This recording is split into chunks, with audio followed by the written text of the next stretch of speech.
పాండవ వంశమును నిర్వీర్యము చేయదలుచుకున్న అశ్వత్థామ యొక్క కుటిల ప్రయత్నమును శ్రీకృష్ణ భగవానులు ఎలా భంగపరిచారు అన్న విషయమును వివరించే శ్రీ భాగవత పద్యములు భావార్థములతో సహా.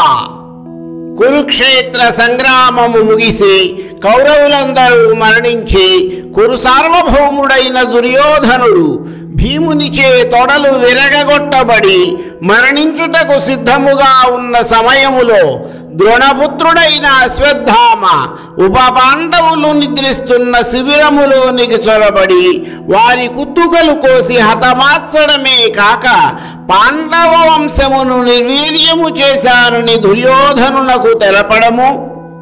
ఈ వార్తను విన్న ద్రౌపది అమితముగా దుఃఖించిన తరువాత తేరుకుని అశ్వత్థామను చంపవద్దని, బ్రాహ్మణ హత్య రాజుల వంశమును నాశనము చేస్తుందని పలకడము. అందుకు ఆగ్రహించిన భీమసేనుడు, బాలఘాతకుడైన ఇతడు విప్రుడా, వీనిని చంపండి, లేదా నేను నా పిడికిటి పోటుతో ఇతన్ని సంహరిస్తానని పలకడం. భీమునికి అడ్డుపడిన శ్రీకృష్ణ పరమాత్మ అతడు దండనార్హుడే అని, అయితే బ్రాహ్మణులను చంపడము వేదములు అంగీకరించలేదు కనుక అతనిని విడిచిపెట్టడమే ధర్మమని పలుకుతూ ఇంకా ఈ విధముగా పలికారు. ధనము గొనుటయొండే తలగొరుగుటయొండే ఆలయంబు వెడల నడుచుటొండే కాని చంపదగిన కర్మంబు చేసిన చంపదగదు విప్రజాధిపతికి. భీమసేన, బ్రాహ్మణులను వధించుట భావ్యము కాదని వేదములు వచించుచున్నవి. విప్రుడు దండనకు అర్హమైన నేరము చేసిన వాడైనా ప్రభువు అతనికి మరణదండన విధించరాదు. అందుకు బదులుగా అతని యొక్క ధనమంతయు వశము చేసుకొనవచ్చును, తల గొరిగించవచ్చును, దేవాలయ లేదా రాజ్య బహిష్కారమును విధించవచ్చును. ఈ విధముగా ధర్మ సూక్ష్మములను వివరించారు శ్రీకృష్ణ భగవానుడు. తాను ఉప పాండవులను సంహరించానని, యుద్ధములో అర్జున కుమారుడైన అభిమన్యుడు మరణించాడని, అందువలన పాండవుల వంశము నిర్వీర్యమైనదని మరణమునకు సిద్ధముగా ఉన్న దుర్యోధనునకు తెలిపిన అశ్వత్థామ ఒక విషయమును గ్రహించలేదు.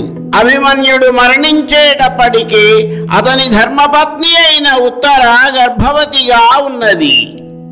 ఈ విషయమును తెలుసుకున్న అశ్వత్థామ ఆగ్రహోదగ్రుడయ్యాడు. తన ప్రయత్నము విఫలమైనదని, తాను దుర్యోధనునకు ఇచ్చిన మాట నెరవేరలేదని భావించిన అతడు ఎలాగైనా సరే పాండవ వంశమును తుడిచిపెట్టేయాలన్న ప్రగాఢమైన కోరికతో అతడు ఉత్తర గర్భములో ఉన్న గర్భస్థ శిశువును సైతము సంహరించడానికి సిద్ధమయ్యాడు. ఈ పద్యము ఆ సందర్భములోనిది.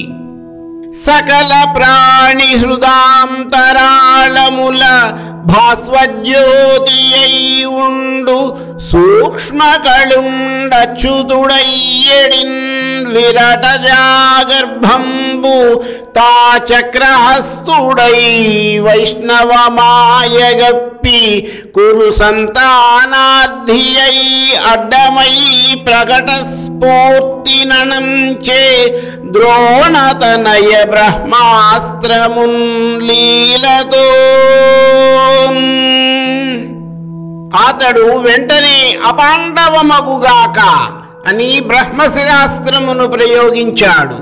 ఆ అస్త్రము ఉత్తర గర్భములో నెలకొన్న శిశువుపైకి వెడుతుండగా సర్వ ప్రాణుల హృదయములలోనూ ఆత్మరూపముగా కొలువై ఉండే శ్రీకృష్ణ భగవానుడు వెంటనే వైష్ణవ మాయా తేజస్సును ఉత్తర గర్భమందు ప్రవేశపెట్టి బ్రహ్మాస్త్రమును అడ్డుకుని పాండవ సంతతిని రక్షించారు.